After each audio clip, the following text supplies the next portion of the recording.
Amen. Amen.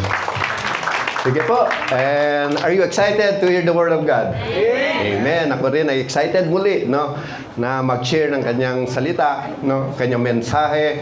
And let us prepare our hearts, no, upang maging receptive, no, sa kanyang salita. Kaya wala pong matutulog, and I believe kakausapin tayo ng Panginoong Hesus sa umaga ito. Amen ba doon? Amen. Amen. So, wag na po nating patagalin. Let's start the message by watching this very short video. Panoorin lang po natin. So,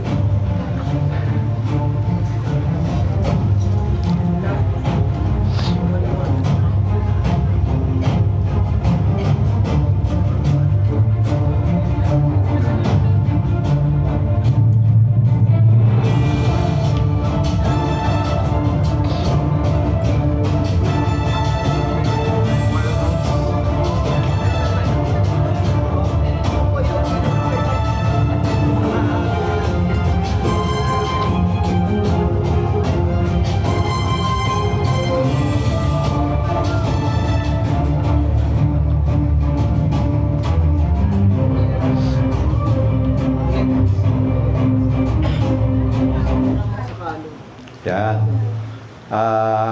Yan po yung African wild pig, no? Warthog na siya ay hinahabol ng mga hyena, no? At kung mapapansin nyo, itong warthog, no, siya ay napapaligiran at siya ay natatakot, no? Kasi syempre pag nahuli ito, talagang yun ang kanilang pananghalian. Pananghalian mamaya, no? And bakit ko pinapakita ito? Siyempre, pag ito ay napapaligiran ka ng mga problema sa buhay, ikaw ay natatakot. Amen ba doon? Amen. And dito natin i-relate ang salita ng Diyos sa umagang ito.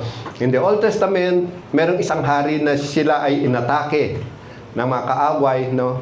And tuturuan tayo kung paano niya na-overcome itong imposible sitwasyon sa buhay. And ano ba ang kanyang ginawa? At yun po, pag-aaralan natin sa umagang ito. And our text can be found in 2 Chronicles chapter 20 verse 12. Sabi dito, "O God, will you not judge them?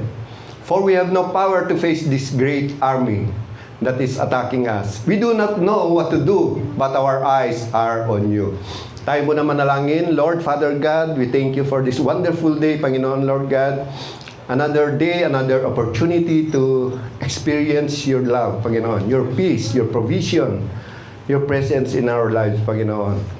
This time, Panginoon, we humble ourselves, Panginoon. Let your living word transform us into a better person, Panginoon, Lord God. Amen. And let your word change us, nourish our soul, Panginoon, Lord God. Strengthen us today, Panginoon, Lord God. Encourage us and strengthen our faith.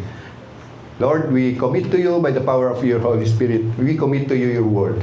In Jesus' name we pray. Amen and amen. Siguro po palakpakan natin ang Panginoon. Okay, the title of the message today is Hopeless to Hopeful. No?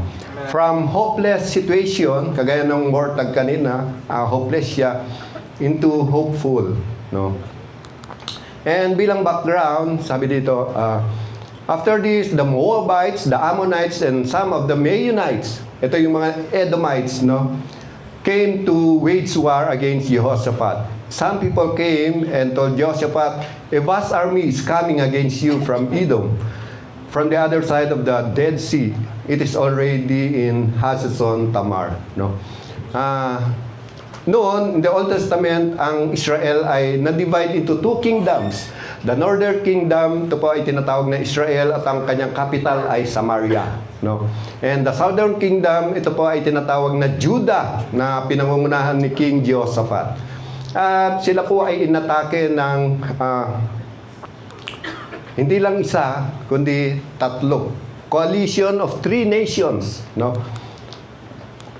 Yan, the Moabites, Ammonites, and the Meunites. No? At ang pagde-describe dito, dahil sa dami ng sundalo, vast army. No? At dahil doon, sa dami ng tao, no? Ito ay nakakalula. No? At sila po ay dehado. No? sa laban na ito and mismatch, kung mga hindi pantas sa laban and siguradong talo sila, no? And itong laban na ito ay hindi nila may panalo. And sa ating buhay, may mga pagkakataon na tayo rin ay aatakihin ng mga problema sa buhay. At may mga problema na hindi natin kayang maipanalo. And mamaya, tuturuan tayo ni Jehoshaphat kung ano ang gagawin. Paano maipanalo ang imposible, the impossible situations in life. No? And dahil doon, ano ang naging reaction ni Jehoshaphat? No? Siya po ay naalarma. Kaya in Hebrew word, sabi niya, yari tayo. Yari. No? Kaya siya po ay napuno ng takot. No? At hindi lang natakot, kundi nanginginig pa sa takot. No? Eh, sino pa si King Jehoshaphat? Si King Jehoshaphat po ay, siya po ay godly king. He was a godly king. No? He was a righteous leader, godly ruler. No? At sino pa? He always sought God first. Talagang makadiyos siya. No? And palaging nananalangin itong si King Jehoshaphat. At sa ating buhay, do si King Jehoshaphat ay righteous, no? Kagaya natin, righteous. Naniniwala ka bang righteous ka? Yes, in Jesus. Parang hindi ka naniniwala righteous ka. In the eyes of God, nung ikaw ay nanampalataya sa ating Panginoong Yesus, you are declared righteous in the eyes of God. Amen. Basta may pananampalataya ka sa ating Panginoong Yesus, no? Whether you like it or not, kahit ayaw mo maniwala, righteous ka in the eyes of God. Amen. Though we are righteous, no, hindi tayo exempted sa mga matitinding problema sa buhay. Just like Jehoshaphat, no? And meron tayong lesson to learn, 3 C, no? 3 points lang tayo. Una, ayun. Balik tayo sa ating text. Sabi dito, "Oh God, will you not judge them?" Unang point is confession of weakness. No? "Oh God, will you not judge them? For we have no power to face this great army that is attacking us." Sabi dito, anong ginawa ni King Jehoshaphat? Una, nung siya ay natakot, dahil sa dami ng sundalo, ang kanyang ginawa ay siya po ay tinipon niya ang mga tao at dinala niya dun sa templo at siya po ay nanguna upang manalangin sa Diyos. Wow. And he admitted his weakness. He admitted human limitations. No? And inaamin ni King Jehoshaphat na ang lakas ng tao merong hangganan. Naniniwala ba kayo doon? Merong hangganan niya. May limitation tayo, no? And what else, no?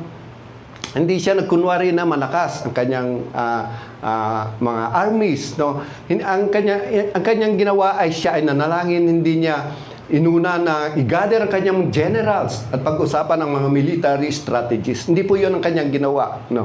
Kundi ito kasi yung panalangin na, no? Panalangin ni Jehoshaphat sa templo. And what else, no? And you know what? Ang ating Panginoon, ino-honor niya ang honest prayer. God honors the honest prayer, no? Hindi na kailangan panalangin mo ay mabulaklak. Hindi na kailangan panalangin mo ay mahaba. Ang gusto ng Diyos kung ano yung bukal sa iyong puso, ano yung totoong nararamdaman mo. Yun ang sasabihin mo sa Diyos, no? Kagaya ng ating Panginoong Hesus nung siya ay nahihirapan sa krus ng Kalbaryo, sabi niya, my God, why have you forsaken me?" Siyempre, physically, nahihirapan ka doon.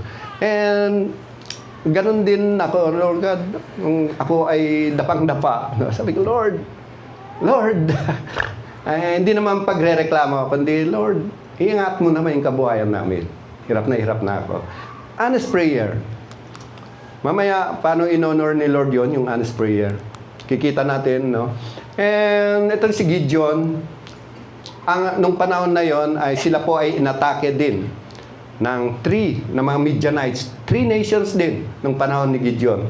At sabi ni Lord, sabi ni Lord, Gideon, go and save Israel from the Midianites. Sabi ni Gideon, Lord, bakit ako? My clan is the weakest in my tribe. Pinakamahina, and I am the least of my family. No? Ako yung pinakamahina. Sabi ni Lord, di ba ako ang nagpadala sa iyo? No? So, ang ginawa ni Gideon, tinipon niya ang mga sundalo at siya ay nakabuo ng 30,000 men. No? At sabi ni Lord, masyadong malaki yan. Masyadong marami yan. No? Bawasan mo yan, sabihin mo kung sino yung mga natatakot na lumaban, pauwiin mo na. At umuwi ang 22,000. Ang natira, 10,000.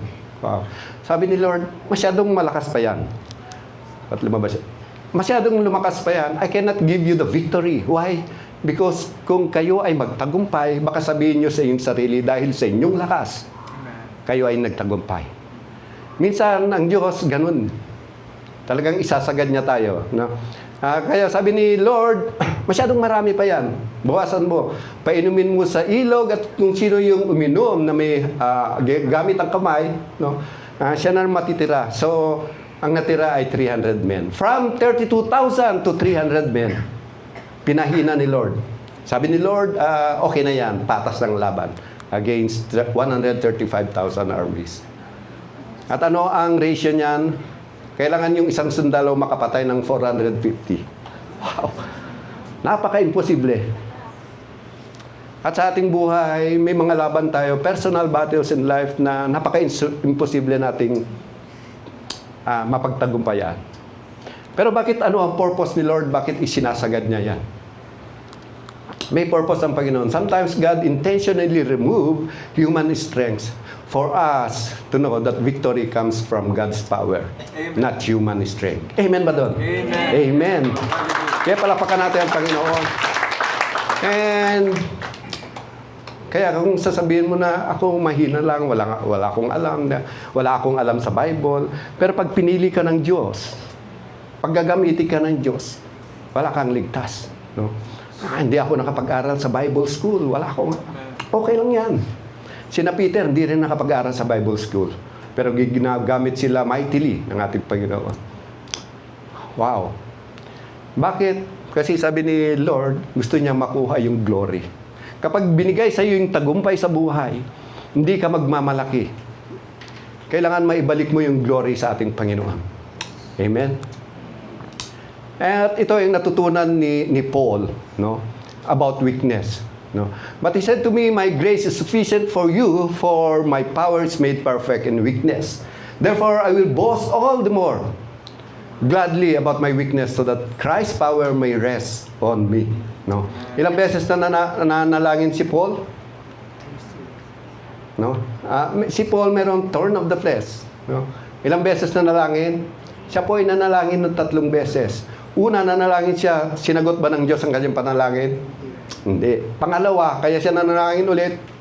Pangalawa, sinagot ba siya? Hindi rin. Kaya siya nanalangin ng pangatlo. Sometimes sa ating buhay, hindi tayo kaagad-agad sinasagot ng Diyos. No? Pero hindi sumuko si Paul, siya pa ay nanalangin. And sa pangatlo, siya po ay sinagot ng Diyos. At yung expectation niya na kasagutan, hindi po yun ang nangyari. No? Yung mawala ang kanyang thorn of the flesh, ano yung binigay ng Diyos sa kanya? My grace. Wow, gracia. Kaya minsan sa ating buhay, yung expectation natin na kasagutan ng Diyos, hindi yun ang nangyayari. Pero mas matindi, mas maganda yung sinasagot. Though hindi yun yung ina-expect natin, mas maganda yung kasagutan ng Diyos. Amen ba doon? Amen. Amen. Ito po, sige po, palakpakan natin Panginoon. At ito po yung in-embrace ni Paul, ang kanyang weakness, ang kanyang kahinaan. My power is made perfect in weakness, therefore I will boast more gladly about my weakness. Si Paul, in-embrace niya ang kanyang kahinaan. No? He admitted his weakness. And dahil doon, why? So that Christ's power, no? Dito mo mararanasan ang kapangyarihan ng Diyos. Kapag wala ka ng lakas, suko ka na. Dito naman pinapamalas ng Panginoong Hesus ang kanyang kapangyarihan. Gusto niya ma-experience mo ang kanyang kapangyarihan. Dito niya dinidisplay ang kanyang kapangyarihan. Kapag self-sufficient ka kasi, ano pa ang hihingin mo sa Diyos? Hindi makapasok ang Diyos. Kasi meron ka lahat eh.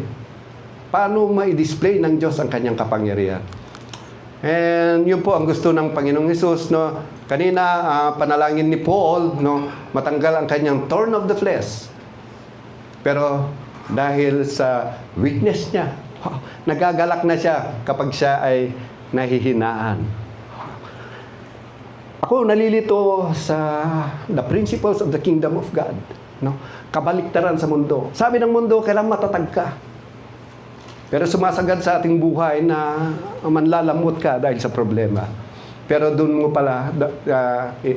pala ginugusto ng Diyos.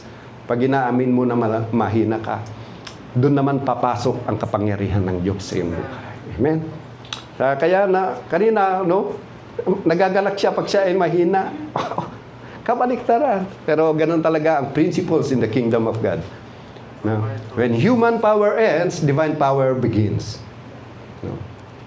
Kaya minsan isasagad ka ng Diyos doon sa hangganan. No? Purpose of human weakness, no? To prevent pride. Kapag ibinigay sa iyo tagumpay ng Diyos, hindi mo sasabihin sa iyong sarili na dahil sa aking diskarte, dahil matalino ako, masipag ako, kundi sasabihin mo, ibabalik mo yung glory sa ating Panginoon. To keep dependent on God, no? Just like the Israelites, no? They depend their daily survival in the wilderness sa ating Panginoong Hesus. No? Kailangan mag-depend, no? Pag wala ka nang magawa kundi umasa na lang araw-araw sa ating Panginoong Hesus. And to display God's power.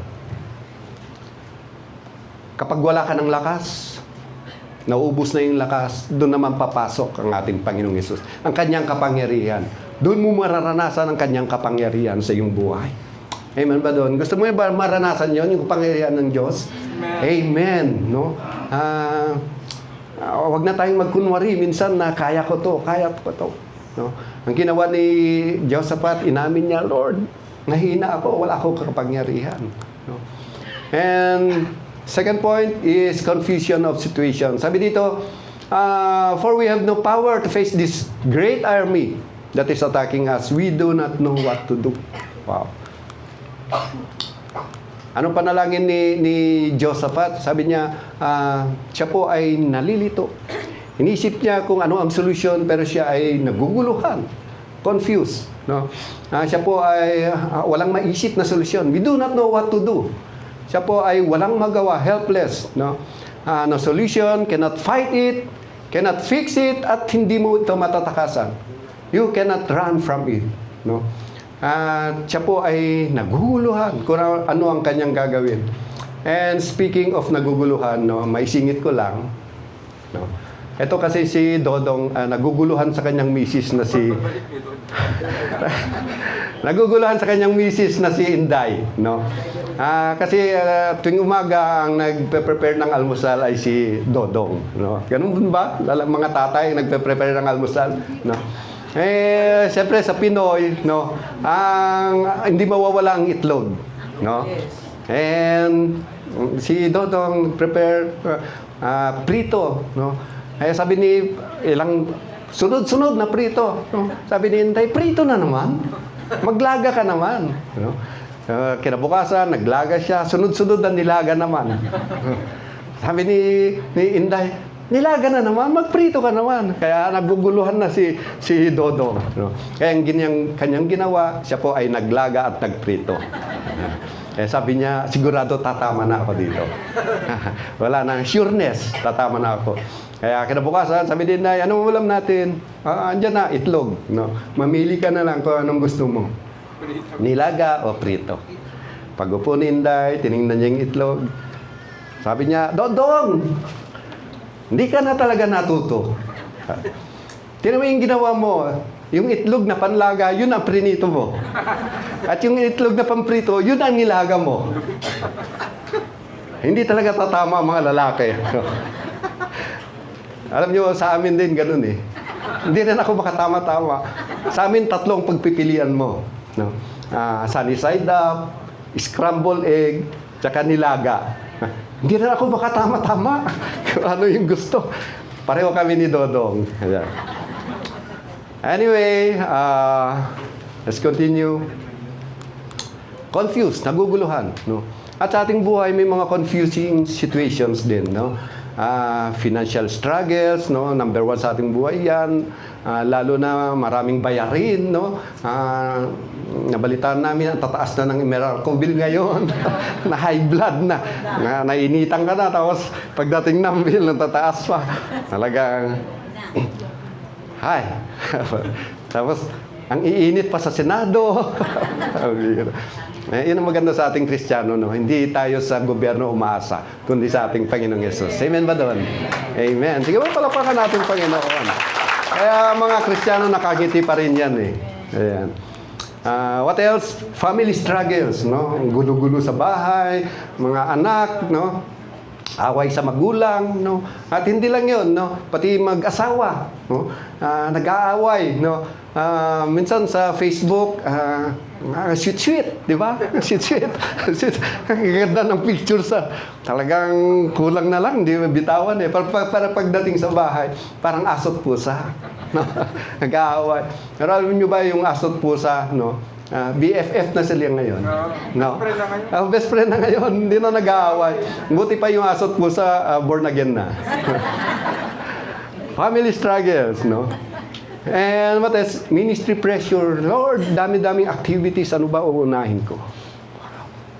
Confusing situations and uncertain future, no? Ako rin, no? Dahil ang age ko ay tikti na, tikti. No? Siyempre, wala na akong income, retired na. Lord, paano na? No? Pero inaalala ko, God is so faithful in my life, in our life, sa aking pamilya, no? Kasi umabot ako ng 60, naranasan ko yung faithfulness ni Lord. Why? Kasi ang hiling ko sa Diyos ay 80 years, no? 80, 85, no? So, kung naging faithful ang Diyos sa 60 years ko, how much more yung natitirang 20 years? Amen ba doon? Di ba maging faithful sa'yo ng Lord? Naranasan mo yung 60 years na faithfulness ng Lord, eh. Kaya kung 50 ka ngayon, ay kung ibibigay sa'yo ni Lord, 55, may 5 years, faithful pa rin si Lord sa'yo. O kaya 1 year ka na lang. 1 year ka na lang. Sigurado faithful pa rin si Lord sa'yo yan. No? Amen ba doon? Amen. Yeah. Confusing situations at minsan di mo na alam yung gagawin. Sabi mo, Lord, hindi ko na alam ang aking gagawin. Pero mamaya, pag-aralan natin ano ba ang ginawa ni King Jehoshaphat, no? In John chapter 15 verse 5, tinuturuan tayo ng ating Panginoong Jesus that without Him, we are helpless. Wala tayong magawa. I am the vine, you are the branches. If you remain in me, and I in you, you will bear much fruit. Apart from me, you can do nothing. Of course, ang context nito about the fruit of the Holy Spirit. No? Love, joy, peace. Pero pwede mong i-apply ito sa provision ng ating Panginoon. Sabi ng ating Panginoon, apart from me, you can do nothing. Pag wala ang Panginoon, gusto niya tinuturuan tayo mag-rely, mag-depend sa ating Panginoong Yesus. No? And sabi niya, you can do nothing. Hindi sinabi ng ating Panginoong Hesus na pag wala siya sa iyong buhay, ay hindi sapat ang iyong magagawa. Hindi sinabi ng Panginoong Hesus na pag wala siya sa iyong buhay, ay konti lang ang iyong magagawa. Kundi sinabi ng ating Panginoong Hesus, pag wala siya sa iyong buhay, wala kang magagawa. You can do nothing. Wow. Kaya, kapatid, patuloy tayong magsumiksik sa ating Panginoong Hesus. Araw-araw yan. No? Palagi tayong magdepende sa ating Panginoong Hesus. And lesson to learn, pangatlo, no? Confidence in God. Confidence in God. Sabi dito, we do not know what to do, but our eyes are on you. No? Yeah. Dito na shift ang focus ni King Jehoshaphat. He shifted his focus. No? Sabi dito, for we have no power to face this great army. Nung tiningnan niya ang problema, siya po ay napuno ng takot. Siya po ay nanginginig sa takot nung tiningnan, nakafocus sa problema. At nung siya ay tumingin sa kanyang sarili, no, we do not know what to do. Tiningnan niya ang kanyang sarili, wala siyang maisip na paraan. Tanong kanyang ganyan, but dito na po nagkaroon ng pag-asa. No? Ito na po ang turning point. No? This 3-letter word. Problema, sarili, walang maisip solusyon, but the turning point, dito na nagbago ang istorya. No?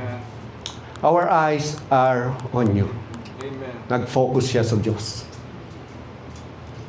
Sa ating buhay, totoo, kagaya ni Peter, nung siya ay nakatingin sa ating Panginoong Hesus, siya ay nagtatagumpay na maglakad sa tubig. But because of distraction sa wave, no, it symbolizes storms in life, na iba ang kanyang focus. Siya po ay lumubog. No? But our eyes are on you. No? Alignment of spiritual focus. No? Anong kanyang ginawa ni King Josephat? Imbes na magpanik sa problema, inuna niyang manalangin. Pumunta sa templo. Imbes na si King Josephat ay lumabas ka, yan. Imbes na siya ay matakot, inactivate niya ang kanyang pananampalataya. He exercised his faith. Imbes na matakot. Imbes na tumingin sa problema, inalala niya ang mga pangako ng Panginoong Hesus. Sabi niya, Lord, Panginoon, di ba pinangako mo ang lupain nito sa aming mga ninuno? Yun ang pangako. Bakit inaatake kami? And, kapatid, kung may mga hinahawakan kang promises of God, pwede mong ibalik sa Diyos yun. I-quote sa Diyos yun. Nung ako ay nasubukan, no, ang pinanghawakan kong pangako ng Diyos in Matthew chapter 7 verse 7. No? Talagang walang-wala, sabi ko, Lord, ito yung salita mo. Ano yun? Sabi, ask and it will be given to you. Seek and you will find. Knock and the door will be opened. Lord, salita mo to. At ikaw nagsalita. Sabi ko, Panginoong Hesus. At sigurado, pagsalita mo, hindi ka sinungaling. Pagsalita mo, gagawin mo yun. Gagawin mo yun. Kasi Diyos yun eh. Kaya, ganun ang ginawa ni King Josephat. Pinangako mo ito, lupain sa amin. At kapatid, kailangan magbasa ka ng salita ng Diyos kasi nandun yung mga pangako. Pwede mong panghawakan kapag ikaw ay binabagyo. At pwede mong i-quote, Lord, ito yung salita mo. And truly, no, talagang isisustain kami ng Panginoong Diyos. Imbes na tumingin sa sitwasyon sa buhay, siya ay tumingin sa Diyos. Spiritual focus. And, wow. Tinuturuan tayo ngayon ng salita ng Diyos. Amen ba? Amen. Amen. And nagtagumpay si King Josephat. Mamaya makikita natin. In Hebrews chapter 12, verse 2, fixing our eyes on Jesus, the pioneer and perfecter of our faith. No?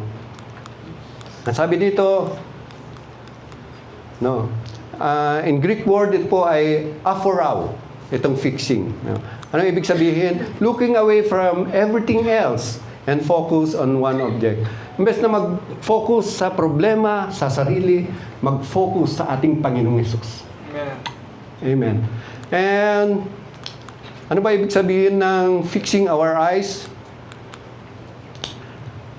Hindi na po literal na salita. Na mata, I mean. No? Kundi it represents surrender, expectation, and trust. Buong pagtitiwala sa ating Panginoon. No? Surrender, expectation, and trust. Fix our eyes on Jesus. At dito po, bago po ang laban, no? Sila po ay nasa templo. And sabi ni King Josaphat, "Listen to me, Judah and people of Jerusalem. Have faith in the Lord your God and you will be upheld." Ano ba ibig sabihin ng palagi nating naririnig ang faith, pananampalataya? Ano ba ibig sabihin pag ibigay natin yung pananampalataya natin sa ating Panginoong Hesus? Trusting in the power of God. Amen. At dito papasok ang doubt sa atin. Paano pag hindi gagawin ng Diyos? Paano na ako? So, ine-entertain natin yung doubt. No? Trusting in the power of God. Ganun din ang ating salvation. No? Trusting in the finished work of the cross for our salvation. Hindi dahil magpapakabait ako para ako ay maligtas. Kundi magtitiwala sa ginawa ni Jesus doon sa krus ng Kalbaryo para sa iyong kaligtasan. Amen ba doon? Amen. Yes. Amen. Kasi kahit anong buti, anong bait ang gawin mo, magfe-fail ka. Magfe-fail ka. Yes. Thank you, Lord. Pero dahil tinapos na ni Lord yung kabayaran, it is finished, nabayaran na, doon na lang tayo magtitiwala sa ginawa ng ating Panginoong Hesus. Amen. Trusting in the power of God and have faith in His prophet. In the Old Testament, ang nagdadala ng salita ng Diyos, ang mga prophets, ang kanyang mga pangako, no? And word and promises. Trusting in the power of God, word and promises. No? Kaya napaka-importante yung magbasa ka ng salita ng Diyos. Doon mo makikita, kasi wala ka panlaban wala kang pinanghawakan pag wala kang daladalang salita ng Diyos. Huwag tayong mag-rely lang every Sunday ng preaching. Kasi yung Monday to Saturday, nakakahalubilo tayo. Maraming ini-inject ang kaaway, ang mundo sa atin. Pero iba ang galawan sa Kingdom of God. Kaya kailangan mo panghawakan, magbasa, magbabad sa salita ng Diyos at manalangin. Kahit wala ka pang problema, kapatid, manalangin ka. Kahit wala ka pang problema, magbasa ka ng salita ng Diyos. Kasi pag dadaan, darating, at siguradong darating. Hindi if, kundi when. Darating ang bagyo sa buhay. Meron kang panghawakan. No? And ano po ang nangyari? Sila po ay, nung sila ay nagpuri sa templo, no? Ang ginawa ng Diyos, yung mga kalaban na tatlo, sila po ay nag-away-away. Amen. Sila po ay nagpatayan. Wow. Hindi sila lumaban. Yes. Hindi sila lumaban. Ang Diyos na ang nag-intervene. Amen. Pag inuna mo pala ang Diyos, nagtiwala ka sa Niya ng buong puso, Siya na ang bahala doon pala, yung laban mo. Hindi mo na kailangan lumaban. And alam niyo po, yung mga ari-arian, 3 days sila nag-collect ng mga ari-arian ng mga sundalo. Sa dami.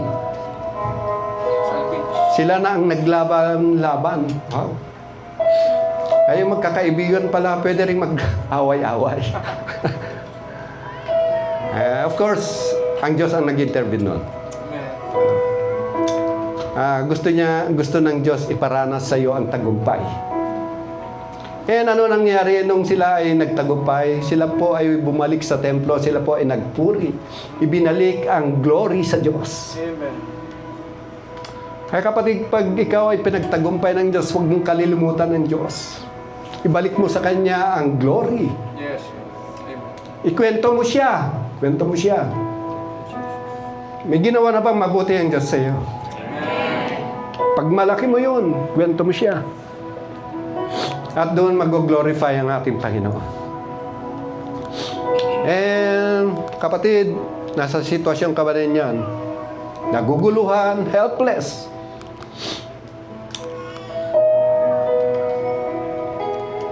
nalulula sa laki ng problema at wala kang lakas na labanan o solusyonan ang iyong problema. Maaring kanina pagpasok mo, nakangiti ka. At sasabihin sa iyo ng usher, kumusta ka? At sa Pinoy naman, sasabihin, okay lang. Nakangiti ka, but inwardly, walang nakakakita na durog ka pala. Kanina, umawit ka, you worship God outwardly. Pero sa loob, ang bigat-bigat. Sabi mo, hindi ko na alam, Lord, ang gagawin ko. Hirap na ako, Panginoon. Hirap na ako. And pwede mong ipanalangin ang panalangin ni King Jehoshaphat. Paparaphrase ko lang ito. Lord, mahina ako. Wala akong lakas. Yes, God. Pwede mong sabihin, Lord, hindi ko na alam ang aking gagawin. Wala akong maisip na solusyon, Lord.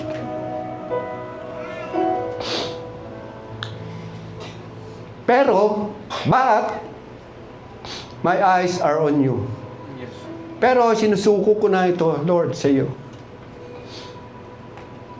Nagtitiwala ako sa iyo. Ako ay umaasa sa iyo. Trusting you to act. Trusting you to save me. Trusting you to rescue me from my situation. At kung ikaw yan, kapatid, pwede mo bang itayo yan at tayo ay sama-samang manalangin as the worship team sing this song. Itayo mo yan, kapatid, at idunog natin sa ating Panginoon.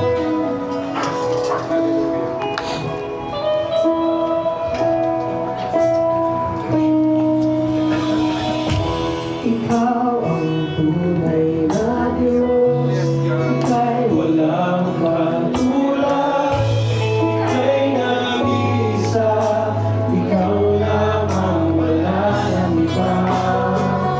Sa'yo ang aming awit, Tingin ang aming tinig, sisigaw sa buong mundo.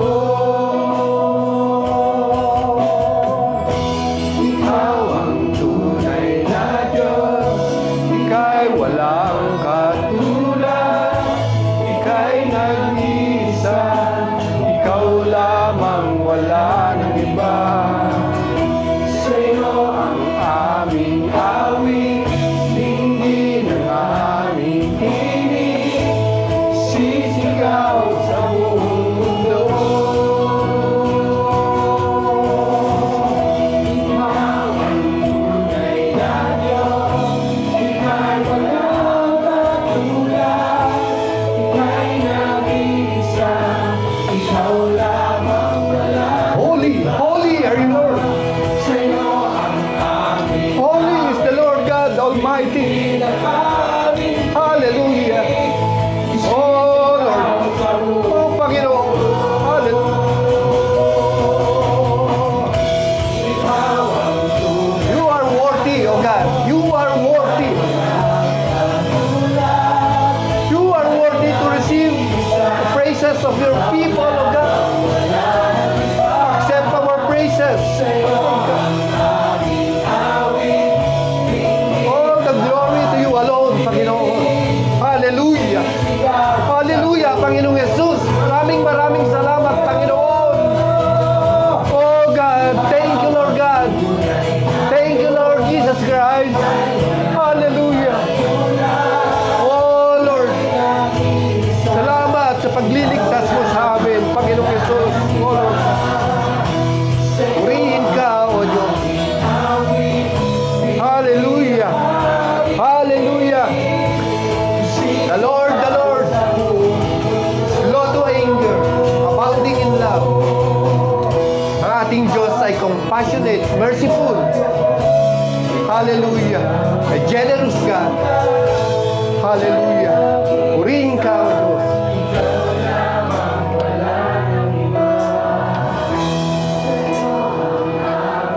Oh Lord God. Dinggin mo ang sigaw ng puso ng bawat isa, Lord God. Nagmamakaawa sa iyo. Papakumbaba, lumalapit sa iyo, Panginoon. Hallelujah, Lord God. Oo, Panginoon. Panginoon Diyos, Lord God. Sumisigaw kami sa iyo, Lord God. Nagmamakaawa, O Lord God. Lumalapit kami sa iyo, banal na Diyos, buhay na Diyos. Hallelujah. Kami naniniwala nandito ka sa aming kalagitnaan at kami ay naririnig mo, Panginoon Lord God. Kami po ay nagmamakaawa sa iyo, Panginoon Lord God. Batid mo ang sitwasyon namin, ang sitwasyon ng bawat isa, Panginoon Lord God. Lord, nakakapanghina, Panginoon Lord God. Nakakapanghina ang mga pagsubok sa buhay, Lord God. At kami ay naisagad na, Panginoon Lord God. Naisagad na ang aming lakas, Panginoon Lord God. Wala nang natitira, Panginoon Lord God. Ang mga solusyon naming naiisip, Panginoon Lord God, wala rin, Panginoon Lord God. At minsan, nagiging palpak pa, Panginoon. Naiisip namin solusyon. Lord God, kapag titingin kami sa aming sarili, wala, Panginoon Lord God. Walang-wala, Panginoon Lord God. Pero maraming salamat, Panginoon. Binibigyan mo kami ng pag-asa, Panginoon Lord God. Nung nakilala ka namin, Panginoon Lord God, yun na ang umpisa ng tunay na buhay, Panginoon Lord God. Binigyan mo kami ng pag-asa sa pamamagitan ng iyong anak, ni Yesu Cristo, Panginoon Lord God. Maraming salamat, Panginoon Lord God. Sa hope, sa buhay, Panginoon Lord God. And this time, Panginoon Lord God, katagpuin niyo po, Panginoon Lord God, ang bawat isa, Lord God. Please do bless us, Panginoon Lord God. Please do rescue us, Panginoon Lord God. Help us, Panginoon Lord God.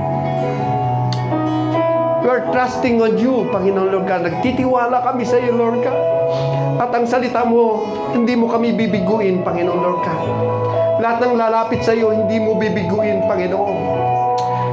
And Lord God, dahil narinig mo ito, Panginoon, nag-e-expect kami ng kasagutan mo, Panginoon Lord God. Hayaan mo na mamangha kami sa gagawin mo sa aming buhay, Panginoon. At kapag binigay mo sa amin yung tagumpay, Lord, papamalita ka namin, Panginoon Lord God. We will give you back the glory, Panginoon Lord God. Pagmamalaki ka namin, Panginoon. Upang yung makakarinig, makaroon din ng pag-asa sa buhay, Panginoon Lord God. Kagaya ng binigay mong pag-asa sa amin, Panginoon Lord God. Kaya, Panginoon, maraming salamat muli sa iyong salita sa umagang ito. Lord God, maraming salamat. At ibinabalik namin sa iyo, O Diyos, lahat ng papuri, sa iyo lamang, Ama, lahat ng papuri. Lahat ng luwalhati, sa iyo lamang, O Diyos. Lahat ng pagsamba, sa iyo lamang. Ito ang aming nagkakaisang panalangin na may pananampalataya sa pangalan ni Jesus. Amen and amen. God bless you, church. And bago po tayo magtapos, upo muna tayo. Meron po tayong mga announcement. No? Ayan. Ayan, Ladies Fellowship. Mamaya. Mamaya na. Wow, lahat ng ladies. Mamaya, 2 p.m. 2 p.m. Ayan. Sigurado, kainan na naman yan. Hindi mawawala yan. What else? Ayan. Ngayon din ba yan? Oh, yan.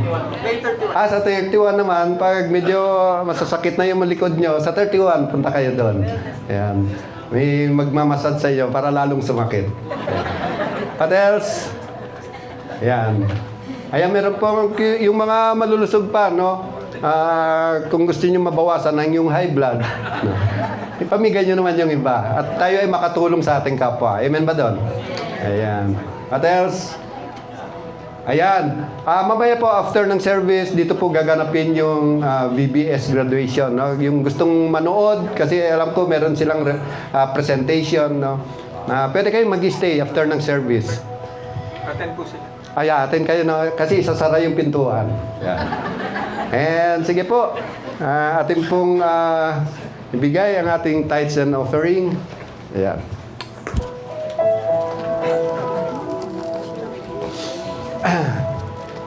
Ito pong ipanalangin. Lord God. Yeah, amen. Sige po, ating panalangin. Lord, Father God, we thank you for your faithfulness, Panginoon, for the strength na makapagtrabaho, Panginoon, Lord God. We acknowledge, Panginoon, na ang lahat ng kalakasan na ito, Panginoon, lahat ng trabaho nito ay galing sa iyo, Ama, Panginoon, Lord God. Lord, nandito po ang aming tithes and offering, Lord God. Tanggapin niyo po ito, Panginoon. Mula sa langit, tanggapin niyo po ito, Panginoon, na magamit niyo for the advancement of your kingdom, Panginoon. For the furtherance of your gospel, Panginoon, Lord God, in this place, Panginoon, Lord God. Magamit, Panginoon, every centavo, Panginoon, Lord God, ng aming ikapo, Panginoon, Lord God. Lord, pagpalain niyo po ang bawat isa. Ito ang aming panalangin sa pangalan ni Jesus. Amen and amen. Yan. Wala na po. Okay po.